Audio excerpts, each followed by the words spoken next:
বিভিন্ন কর্মসূচির মধ্য দিয়ে 19শে মে পালন করলেন বরাক উপত্যকার মানুষ। এদিন কাছাড়ের সদর শহর শিলচর সহ জেলার বিভিন্ন প্রান্তেও শ্রদ্ধায় আবেগে একাদশ ভাষা শহীদকে স্মরণ করলেন মানুষ।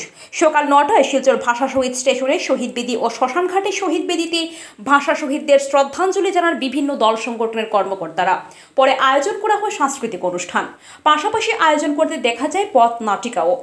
19-এর অনুষ্ঠানে দেখা মিলল মন্ত্রী পরিমল শুক্লবৈদ্য, জেলা কংগ্রেস সভাপতি অভিজিৎ পাল সহ অন্যান্যদেরও। পরিমল এদিন বক্তব্য রাখতে গিয়ে বলেছেন, মাতৃভাষা রক্ষায় কাজ করে যাবে সরকার। আমরা সবাই জানি, যারা বাংলায় কথা বলি, যারা মাতৃভাষায় কথা বলি, বিভিন্ন মাতৃভাষা হতে পারে। আমরা সবাই জানি যে আজকের দিনটা আমরা যারা মায়ের কথা বলি, আমাদের জন্য বড় ভালো দিন, বড় স্মরণীয় দিন।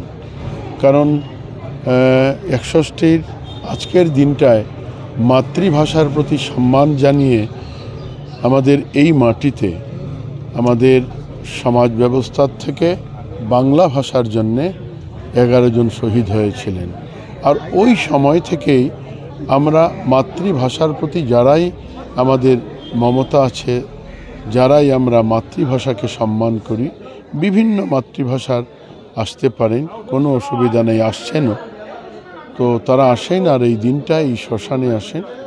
সবাই তাদের উদ্দেশ্যে যারা প্রাণ দিয়েছেন মাতৃভাষার জন্যে, বাংলা ভাষার জন্যে, তাদের উদ্দেশ্যে শ্রদ্ধা জানান। শহীদের স্মৃতিকে সমাজ ব্যবস্থায় অমর করার জন্যে কি করলে ভালো হয়, এভাবে বিভিন্ন জনের বিভিন্ন দাবি আছে। আর খুব স্বাভাবিকভাবে আপনি যে প্রশ্ন উত্থাপন করেছেন, যে স্টেশনটাকে ভাষা শহীদ স্টেশন করার জন্যে এখানে স্থানীয় ভাবে এক দাবি উত্থাপিত হয়েছে দীর্ঘদিন থেকে। এটাও সরকারের বিবেচনায় আছে, নিশ্চিতভাবে সরকার এ নিয়ে ভাবছেন, চিন্তা করছেন।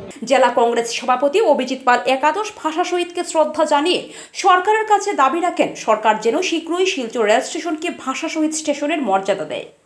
বাংলা ভাষার স্বীকৃতির জন্য আজকে যে 11 শহীদে আত্মবলিদান দিয়েছিলেন, সেই আত্মবলিদান দিবস হিসাবে আজকে শহীদ দিবস। আমরা এই 11 জন মহান ব্যক্তি, তাদের প্রতি শ্রদ্ধা জানাই। তাদের আজকে আত্মবলিদানের ফলে আমরা বাংলা ভাষা স্বীকৃতি পেয়েছিলাম। এখনও যদিও বাংলা ভাষা স্বীকৃতি আমরা ওনাদের আত্মবলিদানে পেয়েছিলাম, কিন্তু আজকের দিনও আমাদের অনেক বাকি আছে। যে আজকেও আসাম সরকার, আসামের মাননীয় মুখ্যমন্ত্রী 7 বছর আগে উনি শিলচরে এসে কথা দিয়েছিলেন যে অতি সত্বর বাংলা ভাষা যারা 11 জন শহীদ হয়েছিলেন তাদেরকে শহীদ হিসাবে স্বীকৃতি দেওয়া হবে, কিন্তু আজকের দিন পর্যন্ত সেই স্বীকৃতি দেওয়া হয়নি। আজকে আমাদের দাবি ছিল যে বরাক উপত্যকা শিলচরের রেল স্টেশন ভাষা শহীদ স্টেশন নামকরণ করা হোক, কিন্তু আজকের দিন পর্যন্ত সেটাও হয়নি। আজকে আমরা বাঙালিরা বিশেষ করে 19শে মে আসার আমরা 3-4 দিন আগ থেকে আমরা এটাকে একটা উৎসব হিসাবে পালন করি।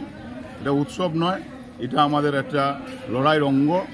তাই আমরা সবাই যেন সারা বৎসর বাংলা ভাষাটাকে আমাদের মাতৃভাষা, আমরা সেই ভাষাটার জন্য সবসময় শ্রদ্ধার সহিত স্মরণ করি এবং সেই ভাষাটাকে কিভাবে পৃথিবীর বুকে আন্তর্জাতিক ভাষা হিসাবে আমরা যেন সবসময় সেটাকে গর্ববোধ করি, সেটাই আমার সবার কাছে অনুরোধ থাকবে।